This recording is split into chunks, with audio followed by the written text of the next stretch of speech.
What's up, everyone? And today we have the Sony A7 V. This is the latest lineup from Sony, and they claim it to be the new hybrid king. But we will test it out and we will find it out for ourselves. It has the new 4-axis flippy, tilty, every way display. Yeah, so Sony claims a lot of things. It's up to us to believe that. So today I'll be taking this out and shooting from panning shots to long exposures to still shots to low light photography. We will be doing everything on the streets. Instead of giving you a rant or a spec sheet chart, I'll take it out on the streets for real and I will test it out for myself based on my needs and see how it really performs. You guys are coming along with me and you will see a list of challenges that I'll be doing with this camera.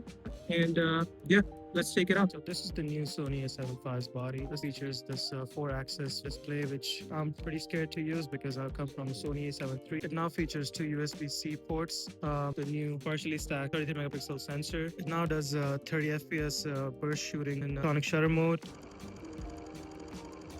So that will come in handy when it comes to shooting panning shots and any fast moving objects like sports photography. I will show you guys the examples when we get out on the street. But yeah, so this is the new Sony A7 V. Let's take it out on the street and see what it really does. Let's start with the real world test that we have flexibility to crop. So the overall photos come out a lot sharper and you can zoom in and you can basically pull out more composition out of a single frame.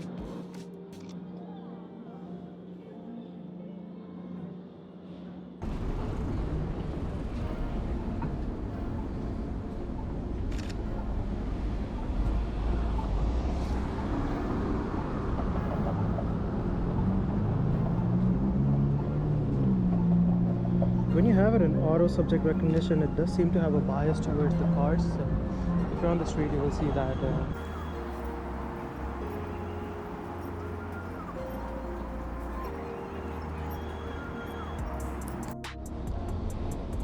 Okay, so let's talk about autofocus and subject tracking. New A7 V has a Bions XR2 processor, which bumps up its autofocus capabilities on par with is A9 III and A7 I Mark II.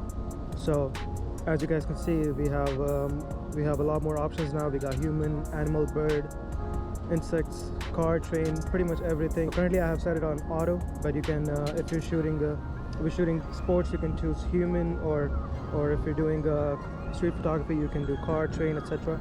But I have it on auto because I'm shooting pretty much everything on the streets here.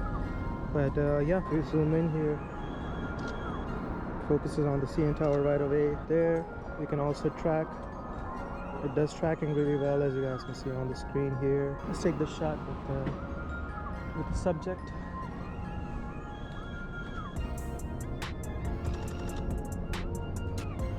And the electronic burst mode is actually pretty insane when it comes to shooting street photography. As you guys can see, it is focused on the car over there.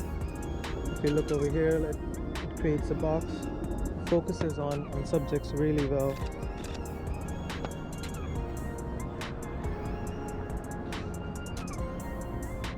And we have beautiful sunlight coming from the top right, and we have tons of subjects. So as you guys can see, it locks onto the subjects right away.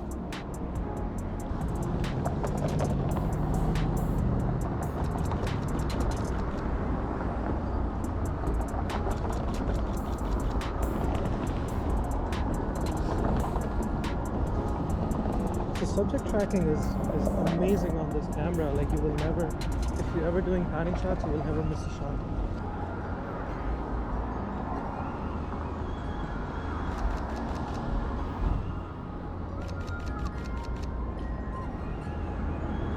Honestly, if this doesn't make you buy this camera, I don't know what else will. But the subject tracking improvements that I'm seeing on the A7 V, it's close to no other camera that I've ever used. So that was it for the autofocus test. Let's move on to the next one, which is video quality. The A7 V features 4K 60 with no crop, and we will test that right now. In the settings, there's something called 4K angle of view priority. Once you switch it off, you get the 4K 60 with a crop, but once you turn it on, there's no crop on it. So we will test that out right now. This is the raw 4K 60 converted to Rec 709. on the from the Sony A7 IV. As you guys can see, the colors, the dynamic range, and everything. There's tons of improvements here. Okay, so I'm not going towards the bar, I'm going the other way.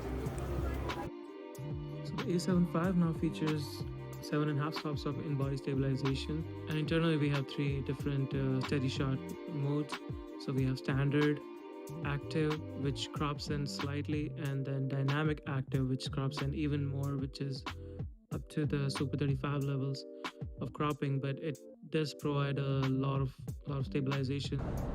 So this is steady shot on standard mode.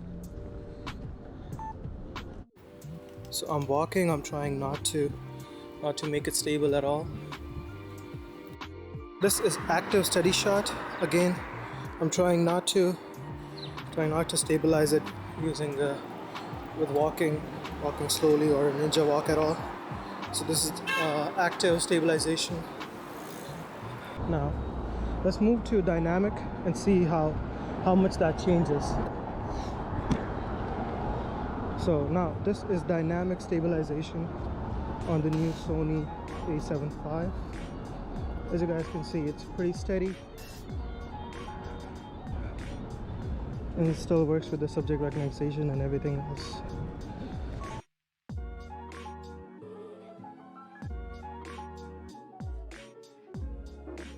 Let's move on to the test number 5. We'll be testing the action shots, shutter speed, etc.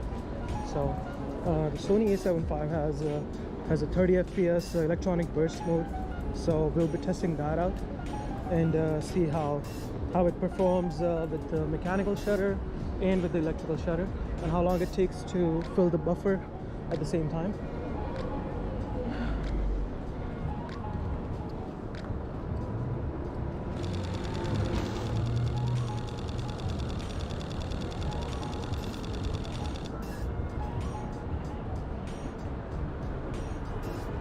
That was the mechanical shutter, and so as you guys saw, it's still filling the buffer. The buffer fills up pretty fast if you have good cards. I have the Lexar 1800X cards. Now let's move on to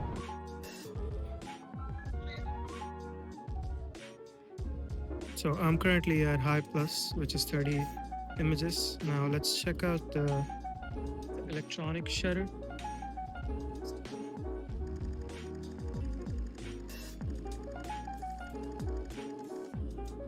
So it takes a while to fill the buffer, but it does, and as you guys can see, it's emptying it pretty fast too. So for sports photographers, you guys might have an issue with this.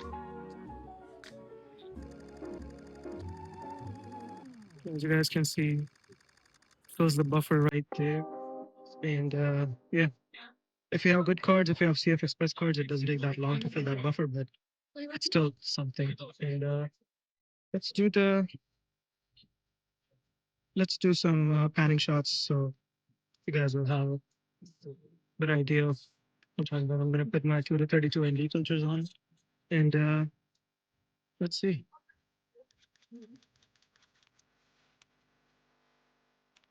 That was on that's on electrical shutter. As you guys see, it latches onto the subjects really fast. Oh wow! So we found a perfect subject to do this.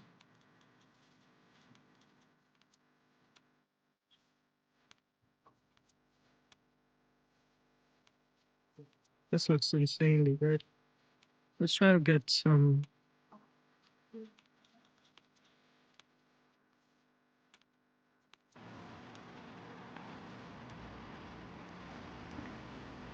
All right, so let's move on to the low light and ISO test.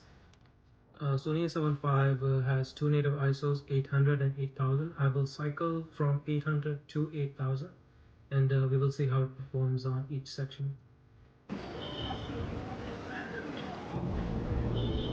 That's ISO 1000, 1250, 1600, 2000, 2500, 3200, 4000, 1000, 6400, 8000. This is where it's supposed to shine.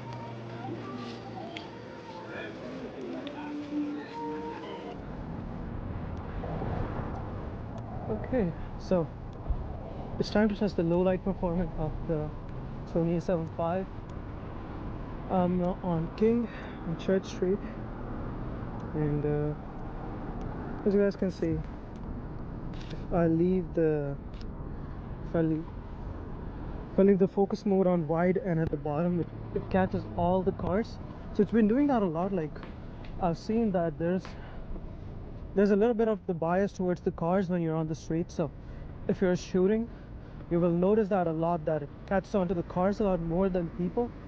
So if you are doing street photography and if you want to emphasize more towards so if you want less emphasis on the cars, you might want to shut it off in the settings right here.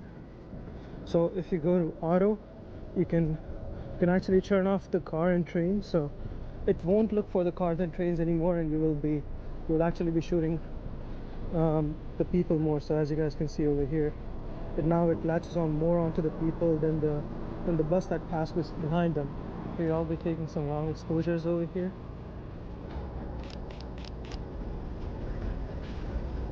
And hopefully get a long exposure shot. So that was handheld at 1.6. Let's do that.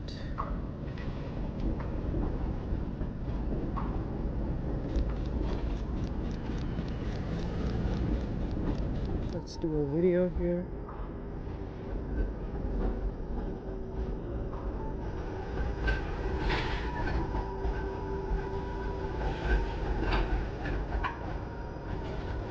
So this is being shot at 8000 ISO S03, and you guys should see the second train passing in front of it.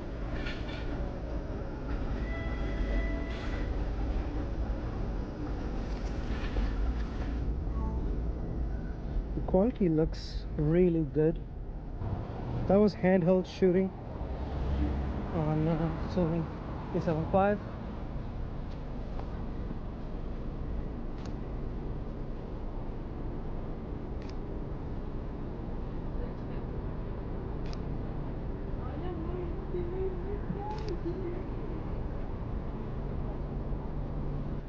Continuing the low light test on the A7 IV. We will try to shoot the LEDs straight on. So, you know, during Christmas time, photographers try to take these shots a lot. So as you guys can see, the LEDs are nicely in focus, and if and the photographers who shoot in club, they know that in the red light, when the light is completely red, the camera does suffer with autofocus issues a lot. So let's test that one. We have some Christmas decoration here, and I have tons of red LEDs. So let's see how good that performs. As you guys can see, it focuses exactly on those LEDs, and it comes out nice and sharp. So you guys won't have any issues shooting with this in the club setting.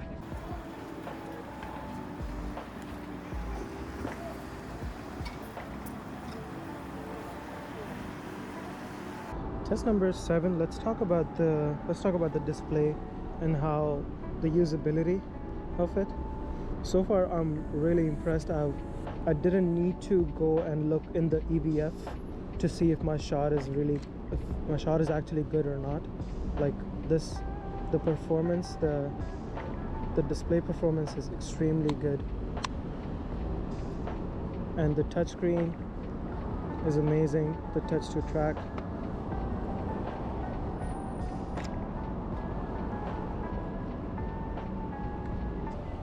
In low light, this camera does suffer from not focusing on people as much. Like, it tries to look more for the cars and everything else rather than humans and faces and eyes. Even though I have turned the car off, I don't see any improvement on detecting humans with the autofocus of A7 IV. I'm not sure if I'm doing anything wrong or it just is that way, but or maybe it's because of the low light. It could be any of those things.